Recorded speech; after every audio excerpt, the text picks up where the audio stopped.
Mandirigmang manunugis ng aswang. Sa isang baryong nilamungan ng dilim, isa lamang ang kanilang inaasahan. Si Dato Lakan, isang mandirigmang hinubog ng dugo at pighati. Siya ang tinaguriang manunugis ng aswang, tagapagtanggol ng mga inosente, laban sa mga nilalang na lumalamon ng laman at kaluluwa ng tao. Hindi ako titigil hanggat ang huling aswang ay hindi nakahandusay sa lupa. Mandirigma! Bawat gabi may nawawalang bata. Ang mga iyakan ng inay tinatangay ng hangin. Wala na kaming ibang sandigan kundi ikaw. Madilim na kagubatan. Sumisigaw ang mga tao habang hinahabol ng mga aswang. Si Lakan ay tumalon mula sa bubungan, tangan ang itak na may ukit ng mga sinaunang simbolo. Madugo ang laban. Ang mga aswang ay nahahati sa dalawa.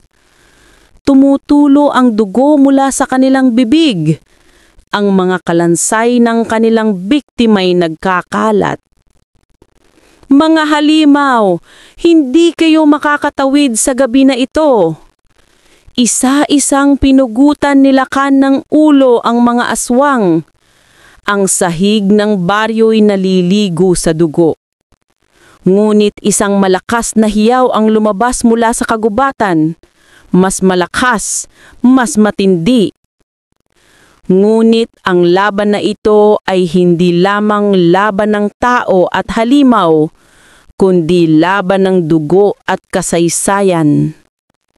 Lumitaw ang pinuno ng mga aswang, amang aswang, matanda, may itim na bato sa kanyang dibdib. Isiniwalat niya ang sikreto. Lakan, dugo mo ay dugong aswang din. Ikaw ay bunga ng aming lahi. Hindi. Isa ako mandirigmang ng tao. Hindi ako kagaya nyo. Hindi mo matatakasan ang dugo mo, ang bangis mo, ang lakas mo, galing sa amin. Madugong engkwentro. Lakan laban sa amang aswang. Tumilampon ang mga katawan, sumabog ang apoy, at dumilig ng dugo ang lupa.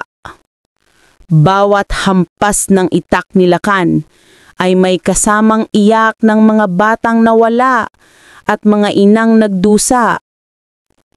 Patayin mo ako, ngunit hindi mo mapapatay ang aswang sa iyong loob. Sa huli na itumba ni Lakan ang pinuno, at sinibat ang itim na bato. Sumabog ito, at lahat ng aswang ay nagliyab at naglahaw. Matapos ang laban, nakaluhod si Lakan. Ang kanyang mga matay nagbago, namutla, kumislap ng pula.